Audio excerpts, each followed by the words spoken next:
guys, welcome to my reels. Ito ang gagawin natin is gawa tayo ng pineapple jam. Pineapple jam para sa ham. Excuse me. Yan, maggaling na tayo.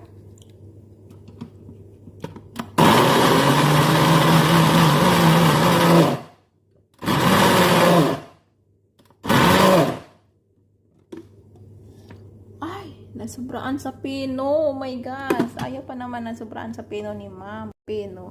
Nasubraan sa pino. Jam natin guys. Keep stirring lang hanggang sa mag-dry siya. Pineapple jam.